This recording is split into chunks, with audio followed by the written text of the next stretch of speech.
April లేదు, మే లేదు, June లేదు, 3 నెలల నుంచి విజిట్ లేదు. 3 నెలల నుంచి విజిట్ లేదు. ఇప్పుడు ఎంతమంది వచ్చారు పిల్లలు టోటల్? అన్నా కొంచెం తీసుకున్నారు కదన్నా, కొద్దిగా చిన్నది కదా, కొంచెం ఏమనుకోవద్దండి. కొంచెం అందరం ఎక్కువైపోతుంది. ఇంకా 15 మంది రాలేదా? ఎంత 11 అయితే అంటే ఇంకా వస్తారండి. ఇట్లా 11 అయితే ఉంది. నువ్వు ఏడు చూసినా 28, 31, 28 మంది అంటే 28 మంది వచ్చినట్టే కదా. మరి ఈరోజు రావాలి కదా, ఒక 20 మంది అని రావాలి కదా. 11 అయితే అంటే ఇంకా వస్తారంటే ఎట్లా చెప్పండి?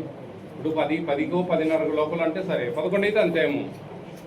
ఇప్పటికి నువ్వు ఎంతమంది ఉన్నారు చూడు, మరి 10 మంది 25 మందికి కాను. ఒక 20 మంది నీ లెక్చర్ ప్రకారం అయితే, ఈ లెక్చర్ ప్రకారం అయితే ఒక 20 మంది రావాలి కదా. 20 మంది రావాలి కదా. మరి 10 మంది వస్తే ఎట్లా? వస్తారంటే వంట చేసుకోరు. ఎంతమందికి ఏం చేస్తావు వంటలు? గుడ్లు ఎన్ని ఉడకబెడతావు పొద్దున పూట? ఇప్పుడు 10:30 గుడ్డు ఇస్తాం కదా, అయిపోయింది కదా ఇది. మరి అందరికి గుడ్డు ఇచ్చినట్టు రాసుకుంటావా ఎట్లా?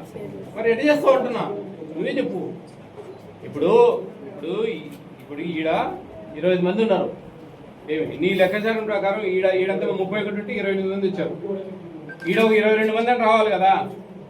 22 మంది అని రావాలి కదా. 10 మంది వచ్చారు, ఇంకా వస్తారంట. ఎంత బాగాలేదండి సిస్టమ్, అంత గందరగోళం. గుడ్లు 10 కూడా పెట్టేస్తారు. 10 ఉడకబెట్టావు, 10 ఇస్తావు, సంతోషం. మరి మిగతాది ఎంత జరుగుతుందండి, ఇదంతా బాగాలేదు. కలెక్టర్కి నేను కంప్లైంట్ చేస్తాను టోటల్గా. అరే నేనేమంటానా, నేను రానంటానా? ఇప్పుడు ఎర్రంటాడా? ఇప్పుడు 25 మందికి గాను 20 మంది అయినా రావాలి కదా. నీకు ఇక్కడ 31కి గాను 25 మంది వచ్చినారు నిన్న. ఈరోజు నేను వచ్చానని స్కూల్లో పోయినారా? మరి ఏది నాకు అర్థం కావాలి నువ్వు చెప్పేది. ఇక్కడ 20 మంది అయినా రావాలి కదా. 11 అయితే ఉంది, ఇప్పటికి ఎవరు రాలేదే. నువ్వు గుడ్లు కొట్టుకు 10 ఉడకబెడితేవి, మళ్ళీ ఊరికి అన్ని